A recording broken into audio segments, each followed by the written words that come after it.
આજે શ્રાવણ વદ 14 છે, રવિવાર છે, 1/9/2024 વર્ષ છે.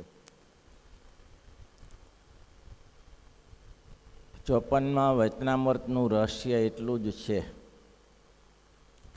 કે જેવો સંબંધ પોતાના પુત્ર સાથે, પિતા સાથે, મા બાપ સાથે, સંબંધી સાથે, કાકા મામા સાથે, દીકરા દીકરી સાથે જેવો સંબંધ છે, એવો સંબંધ ભગવાનના ભક્તની સાથે થાય, સંતની સાથે થાય. ગમે તેવું પોતાનો છોકરો કરીને આવ્યો હોય, પણ તેમ છતાંય એને વિશે કોઈ દિવસ શંકા ન થાય. તેને ખબર છે કે મારો છોકરો છે, મારો પુત્ર છે. ખજૂરીના થળિયા જેવો કેમ ન હોય, છતાંય એમાંથી સ્નેહ ટળતો નથી.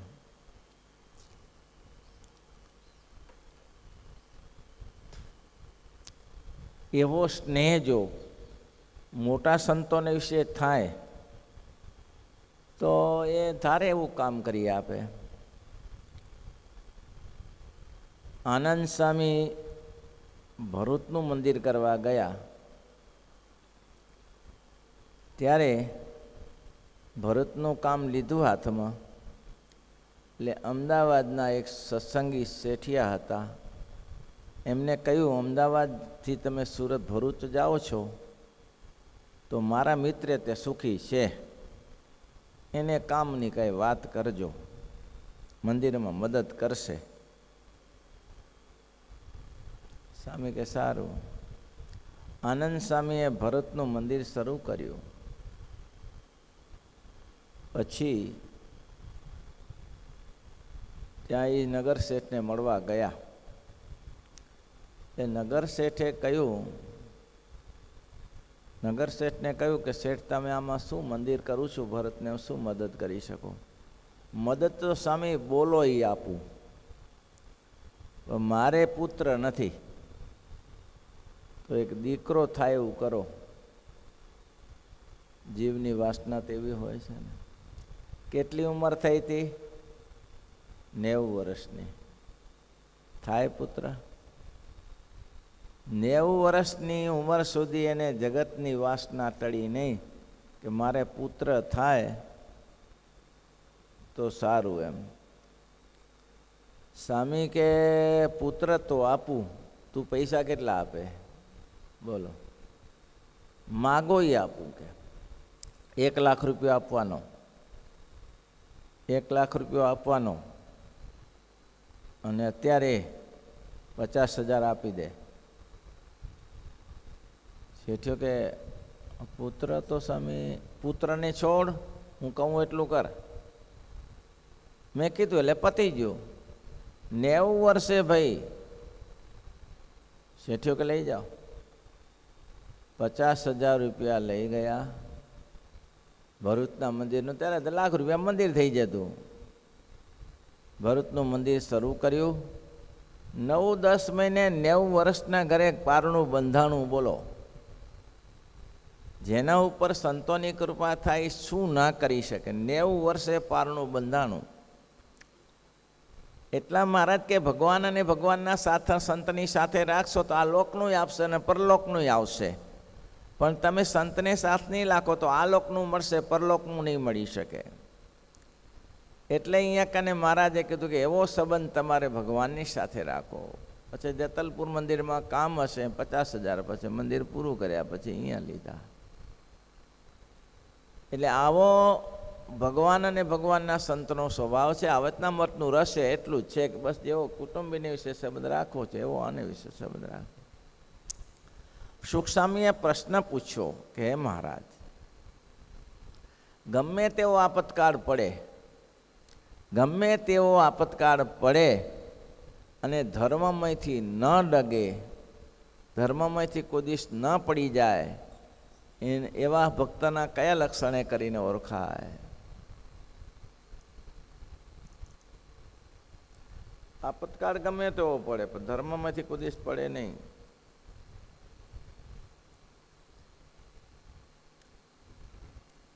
શ્રીજી મહારાજ કે સ્વામી એમાં એવું છે, નાના મોટા વચનની ખટક રહે, નાના મોટા વચનની ખટક રહે. નાનું ને મોટું વચન કયું?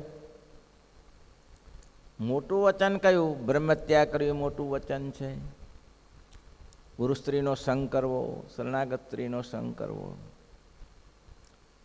જીવ પ્રાણી માત્રોની હિંસા કરવી, આ મોટું વચન છે. હિંસા ના કરવી એ મોટું વચન છે. પણ જો માત્ર જોબન પગીને સુરાખાચાર્યને કાઠીઓ મહારાજની જોડે ચાલ્યા જતા હોય અને રસ્તામાં સવારનો સમય થયો એટલે જોબન પગીને થયો કે લાય તારે દાંતણ લેતો જાઉં, મહારાજને હમણાં દાંતણ કરવાનું. એટલે સરસ મજાનું બાવળ હશે, બાવળનું દાંતણ કાપ્યું. મહારાજે પૂછ્યું કે જોબન કેમ પાછળ રહ્યા? તો કે મહારાજ જરા સવારનો સમય છે, કે પાણીની વ્યવસ્થા થાય તો દાંતણ કરવું પડશે ને, દાંતણ કાપવા ગયો હતો આપના માટે. કોનો બાવળ હતો? એ તો હવે બાવળને તો જો શેઢામાં ઉગેલો, પૂછ્યું નહીં. મહારાજ કે એને પૂછ્યા વગર આપણે દાંતણ લઈએ તો અમારા વચનનો ભંગ કર્યો કહેવાય છે. પણ મહારાજ આ તો બાવળ મહારાજ કે દાંતણની ગમે તે ફૂલ તોડવાની ના પાડી છે, દાંતણ તોડવાની ના પાડી. તો હવે શું કરું મહારાજ? પૂછી આવો. આ વાતો લખાણી છે, આ વાત મહત્વચન ના કહેવાય, અલ્પવચન કહેવાય. પણ એમાંય ધ્યાન રાખે કે ના, મારાથી એવું અલ્પવચન લોપાઈ ન જવું જોઈએ. નાની આજ્ઞા બી મહારાજની કેમ લોપાય? મહારાજે મને કહ્યું છે એ પ્રમાણે આજ્ઞા ન લોપાય. પછી ગમે તેવી થાય. જય કુંવરબાને કહ્યું કે એક શિંગોડું ખાવું તો એક શિંગોડું ખાય, શરીર પડી જાય, પણ મહારાજની નાની મોટી આજ્ઞા ન લોપે. મહારાજની આજ્ઞા છે એ પ્રમાણે જ કરીશું. તો મહારાજ કે આનું નાનું મોટું વચન. હવે જોબન પગી પેલા ને બાવળીવાળાના ધણીને પૂછવા જાય તો શું થાય? હવે ખાલી કીધું હતું ને ત્યાં જઈને કે ભાઈ મેં દાંતણ લીધા છે, પણ પહેલાં એ પૂછ્યું કે તમે કોઈ દેખાવ છો તો કોઈ સજ્જન માણસ કોણ છો? તો કે હું મારા સ્વામિનારાયણનો આશ્રિત છું. એમ તો કે એ તો બરાબર, પણ તમે કયા ગામના છો? પરિચય તો આપો. અહીંયા ખેતરમાં આવ્યા છો તો કે બહુ લાભ જેવું ને. એમાં શું લાભ જેવું? શું તમે કરી નાખવાના હતા? તો કે હું જોબન વડતાલો. જોબન વડતાલો? મારા ખેતરમાં જોબન વડતાલો? ધ્રુજવા લાગ્યા કે ધ્રુજો ને તો મારા લઈને બેઠો હતો. કારણ કે જોબન વડતાલો તો કટલે આમ કરી નાખતો હતો. એમાં દિવસને એને ક્યાં વાર લાગતી? ગામના ગામ તોડી નાખતો હતો. મારે ત્યાં આણંદની બજારને મેં ત્રણ વાર લૂંટ્યું છે ભર બપોરે. કોણ મને રોકી શક્યા છે? કશિયાજરાવના પેટલાદના દરવાજા તોડ્યા, ત્યાં અંદર સૂતો હતો ને દરવાજા તોડી નાખ્યા, ચાંદીના દરવાજા. લેતો જા કે એને કોણ રોકે? કે બાપા જે હોય તે. તમે ડરશો નહીં, ચિંતા ન કરતા, હું તો સ્વામિનારાયણનો છું, દાંતણ મહારાજની આજ્ઞા છે. અરે બાપુ, દાંતણની ક્યાં વાત કરો, આખો બાવળ જોઈ તો લઈ જાઓ, પણ તમે જાઓ ભાઈ, તમારા દર્શન હારા નહીં. તો આવી નાની આજ્ઞાઓ તેને લોકો પાડતા હતા. એટલે કે મોટી આજ્ઞા જેમ પડીએ ને જેમ ન પડે ને જેમ ખટક રહે કે આ બહુ ખરાબ થયું, આ મારાથી ન થવું જોઈએ, તેમ નાની કોઈ આજ્ઞા હોય અને એની જો ખટક રહે તો મહારાજ કે એ કોઈ દિવસ સત્સંગમાંથી ન પડે. સુખસ્વામીનો પ્રશ્ન છે.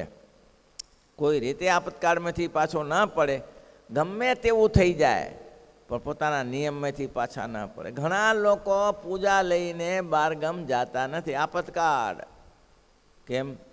મહેમાન ગતિમાં જઈએ તો ત્યાં ક્યાં પૂજા કરીએ, ત્યાં ક્યાં બેસીએ, ત્યાં જગ્યા ક્યાં મળે? જંગલ નીચે જગ્યા મળે કરવું હોય તો. કરવું નથી એની વાત કર, બરે બાના કાઢો તો હોઠ હાજા તેના ઉત્તર જાજા, એવું છે. હોઠ જેના હાજા ને ઉત્તર દેવામાં પાછો ન, હોઠ હાજા ને ઉત્તર જાજા, એ બાના જ કાઢે છે. બધું લઈ જાય પાછો. પોતાના કપડાં બદલાવાના ચેન્જીસ કરવાના લઈ જતો હોય, દંતીઓ લઈ જતો હોય, બ્રશ લઈ જતો, આ બધું લઈ જાય. તો પૂજા તો એટલીક જ છે. એ પૂજા શું ભારે પડે છે? આપતકાળ ચાલે. કોઈ જગ્યાએ જવાનું હોય તો ગ્રસ્તને આપતકાળ કામ કરી જાય. કટોકટીને સમય આવે ત્યારે પુલાશ્રમની જાત્રાએ ગયા, બાપુ સાથે હતા. પુલાશ્રમની જાત્રાએ ગયા અને રસ્તામાં ખાવાનું મળ્યું નહીં.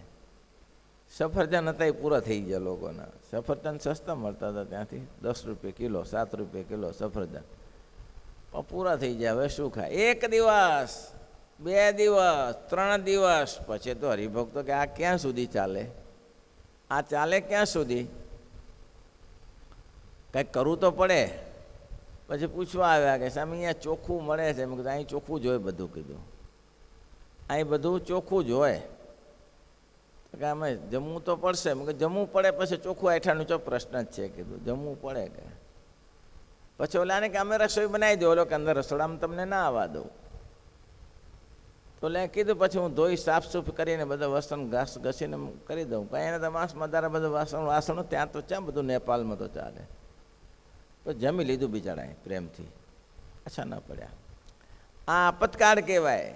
ત્યાં ટકી રહેવું, નહીં તો બીજું મળતું હતું. જંગલમાં તો શું ફ્રૂટ બૂટ મળી રહે, ક્યાંક ક્યાંક જો ફ્રૂટ મળી રહે, સિંગ મળી રહે, એવું બધું મળી રહે. તો બિસ્કીટો મળી રહેતા હતા. પણ ગ્રસ્તાશ્રમીને ના ચાલે આના સમાન આપતકાળ નહીં. અને આવા સમયમાં એમ કે મહારાજની આજ્ઞા છે ભાઈ આ ખવાય નહીં બહારનું આપણે, તો એ મહારાજની આજ્ઞા પડી કહેવાય. એટલે નાની મોટી આજ્ઞામાં ખટક રહે તો મહારાજ કે એ જીવને સુખ શાંતિ થાય.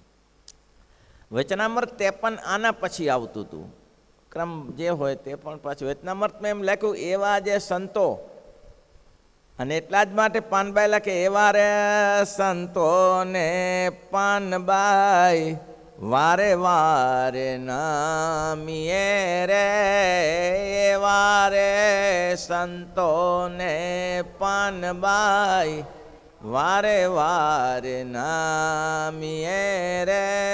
બદલે નહીં વ્રત માન જો, બદલે નહીં વ્રત માન જો. ચિત્તની વૃત્તિ રે સદા સાવધાન રાખે રે. ચિત્તની વૃત્તિ રે સદા સાવધાન રા. ત્યારે મહારાજ થાય છે મહેરબાનજી. ત્યારે મહારાજ થાય છે મહેરબાનજી. એવા રે સંતોને પાનબાઈ વારે વારે નમીએ, બદલે નહીં વર્તમાન જેના. ચિત્તની વૃત્તિ સદા સાવધાન રહે, ત્યારે મહારાજ થાય છે પ્રસન્ન.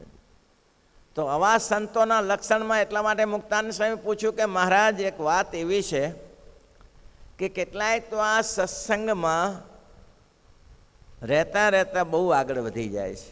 સત્સંગ તો આગળ વધારી દે, દુનિયાને શિખરે પહોંચાડી દે. સત્સંગ તો એવો મોટી પદવીને આપી દે કે કાંઈ ગણના ન હોય, પણ ભગવાનનું ભજન કરતો થાય સગ્રામ જેવા, પણ એને પણ ભગવાને પોતાની સાથે રાખ્યા.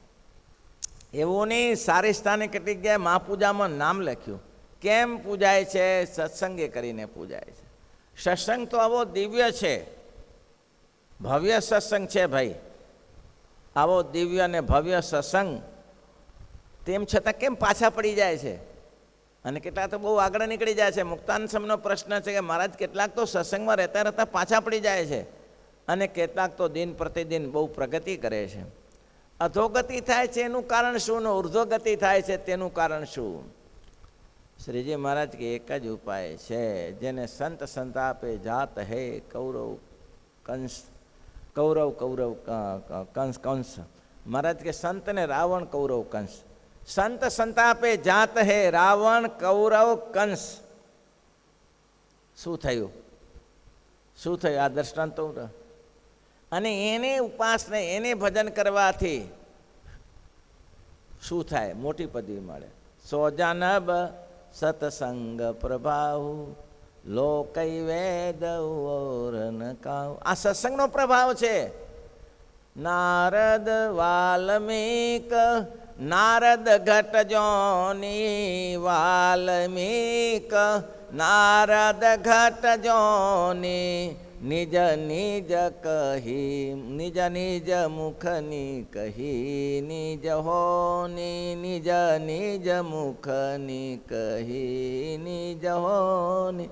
નારદ, વાલ્મીક અને ઘટજોની, અગસ્ત્યજીએ આ બધાએ પોતાના ચરિત્ર કહ્યા છે કે અમે અમારા ચરિત્રમાં કેવા હતા, અમારા જીવન કેવા હતા. નારદજીએ કહ્યું, નારદ વાલ્મીકજીએ કહ્યું જો આ નારદજીનો સંગ ના થયો હોત તો અમારું શું થયું હોત.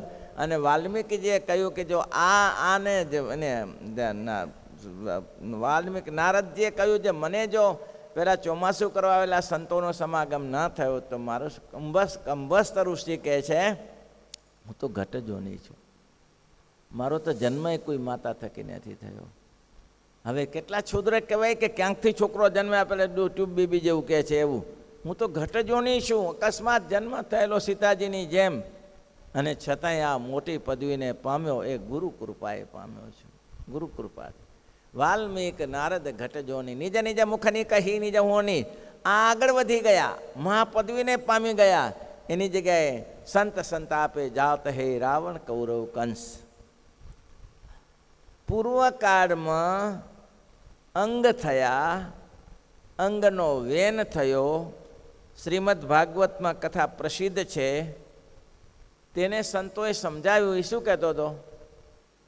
ઇન્દ્રાય સ્વાહા, વરુણાય સ્વાહા, કુબેરાય સ્વાહા. આ બધું મારા રાજ્યમાં ન જોઈએ તો તારા રાજ્યમાં શું જોઈએ? વરુણ. મારા રાજ્યમાં વેનાય સ્વાહા, વેનાય. તું તો જીવતો પડ્યો, તારે ક્યાં આહુતિ આપવાની જરૂર? તું ખાઈ લે ને શાંતિથી. જીવતો માણસ રોટલા નહીં ખાઈ લે તો એને આહુતિની ચા જરૂર છે? તો કે વેનાય સ્વાહા. સંતોનું માન્યું, અરે આ ના કરાય. તમે રાજા છો, તમે પૃથ્વું એનાથી કે પૃથ્વું થયા. તમે રાજા છો, રાજાનો ગુણધર્મ છે પ્રજાનું પાલન કરવું. તમે પ્રજાને હેરાન કરો છો. પ્રજાને રૂચતું ગમતું તમારે કરવાની તમારી ફરજ છે. નહીં થાય, થાય કરી લો. તમારા જેવા બાવલિયાથી હું ડરતો નથી. સંત સંતાપે જાત હે રાવણ કૌરવ કંસ. આ વેનની દશા અપદશાથી શ્રીમદ ભાગવતમાં કથા વિસ્તારથી લખી છે. સંતોએ બહુ સમજાવ્યા, બહુ સમજાવ્યા. તમે મહારાજા સમજી જાઓ, આ વસ્તુ શક્ય નથી. અરે શક્ય કે અશક્ય?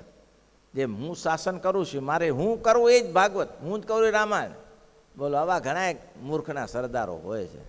હું કહું તે જ થાય. ભાઈ તમે ઊંધું કહો તો ઊંધું સંતો કેવી રીતે કરી શકે?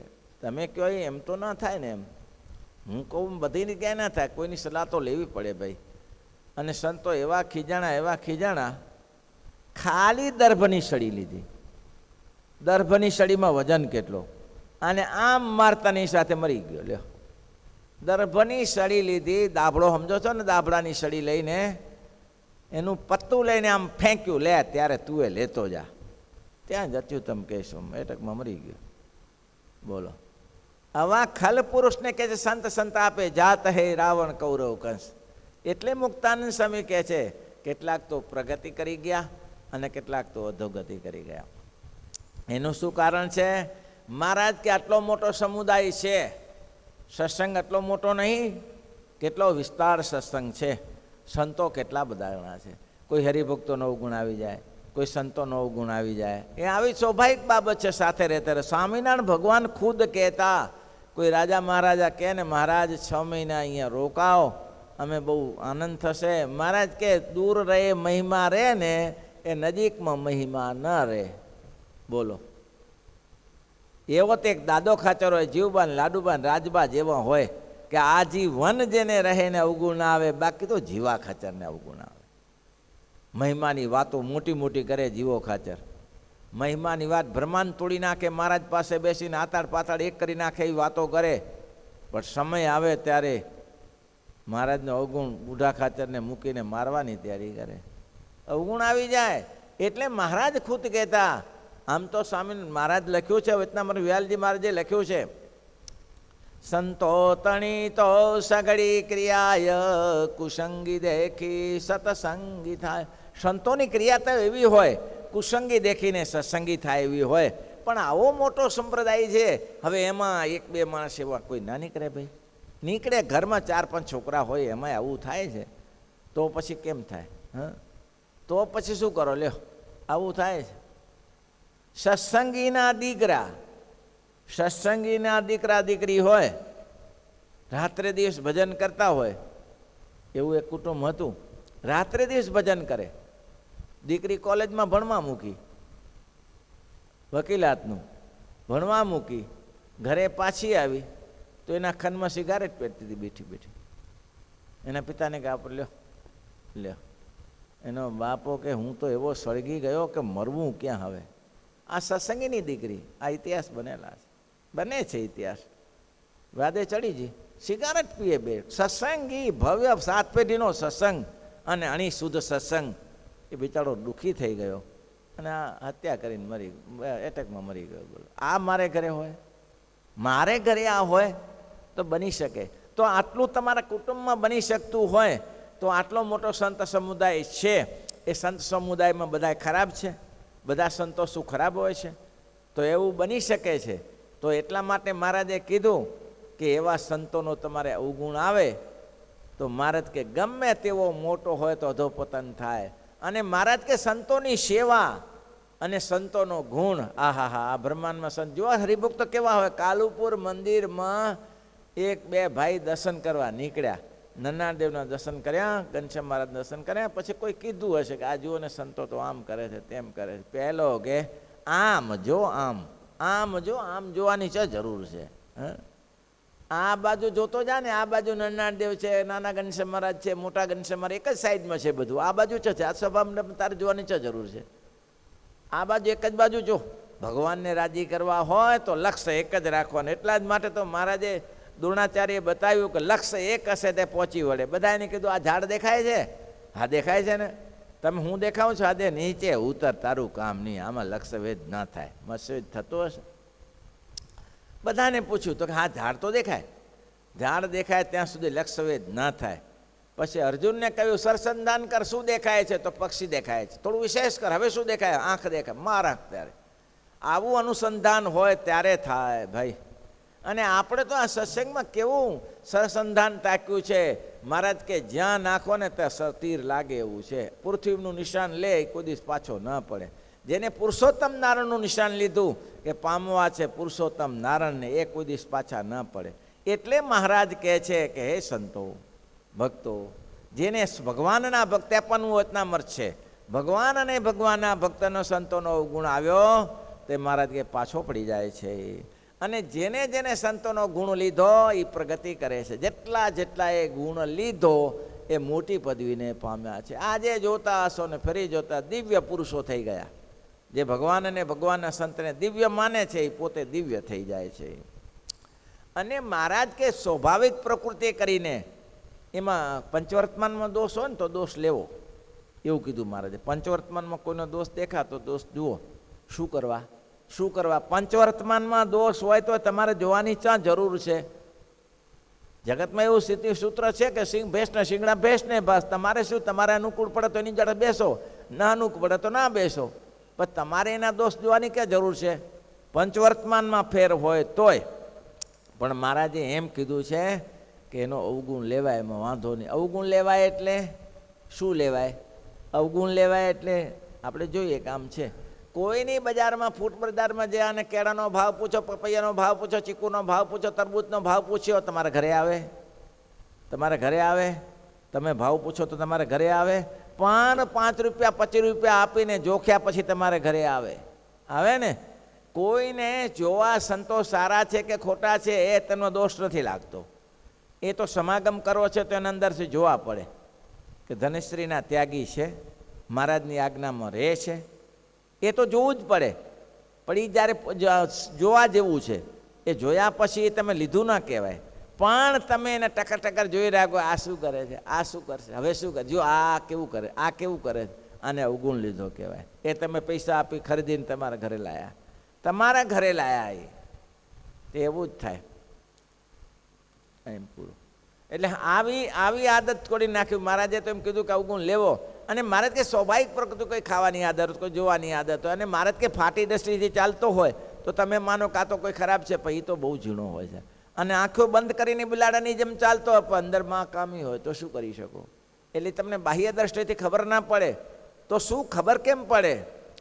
ખાતે બેઠે ઉઠે કળાશે રે, આશય એના અંતરનો પાસે વસતા જાતે જણાશે રે, આશય એના અંતર. એને સાથે બેસીએ, ખાઈએ પીએ, સાથે રહીએ તો ખબર પડે કે કેટલું ભગવાનમાં હેત છે. જમતા જમતા સ્વામિનારાયણ થાય છે કે જેમ ઓરણીમાં ઓરીએ તે મોરાય છે. જમતા જમતા સ્વામિનારાયણ સ્વામિનારાયણ સ્વામિનારાયણ. 24 કલાકમાં ભજન થાય છે, માળા થાય છે, સ્વામિનારાયણ સ્વામિનારાયણ. એને ઓળખી લેવા આપણે. તો મહારાજ કે એને જોવું તો પડે, એની સાથે બેસતા ઉઠતા કળાય તો જ ઠેકાણું પડે, તે સિવાય ખબર ના પડે. શ્રીપતિ શ્રીધરા